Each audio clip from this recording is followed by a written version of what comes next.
123 millions. C'est le nombre de personnes qui ont été exposées à des conflits et des manifestations violentes dans le monde en moins d'un mois, soit entre le 16 janvier et le 13 février 2026.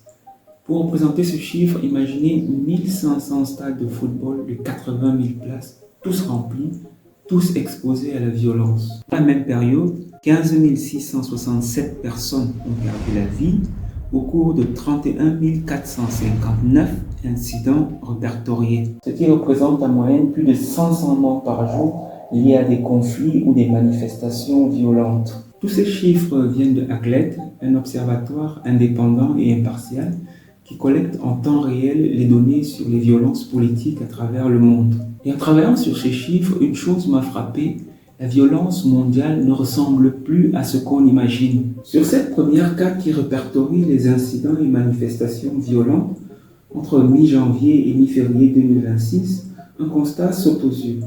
La violence est partout. Aucun continent n'est épargné. La quasi-totalité des régions du monde a connu au moins un incident violent.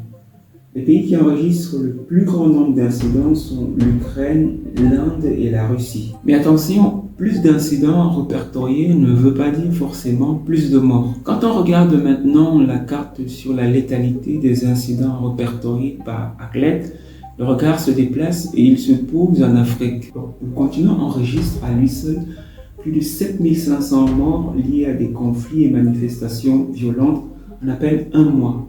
3 pays concentrent particulièrement l'attention: le Soudan avec 1321 morts, le Nigeria 996 morts, la RDC 335 morts.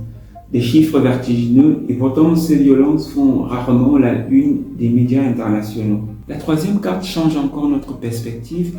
Ici, on ne parle plus seulement de morts, mais de présence humaine, de personnes vivant entre 1 et 5 km des incidents ou de manifestations violentes. Et là, le centre de gravité bascule vers le continent américain. Au Brésil, 21 millions de personnes ont été exposées à des incidents violents en un seul mois, avec 611 morts. Au Mexique, 13 millions de personnes ont été exposées, avec 490 morts. Des pays qui sont souvent associés dans les récits sur l'insécurité mondiale. Ces 3 cartes mises ensemble racontent quelque chose de très simple et de très dérangeant. La violence à travers le monde n'est plus exceptionnelle, elle est fragmentée, elle est continue et souvent invisible. Et tout cela, c'est juste sur un seul mois. La vraie question, ce n'est pas de savoir où sont les conflits, mais plutôt à quoi ressemble la normalité mondiale.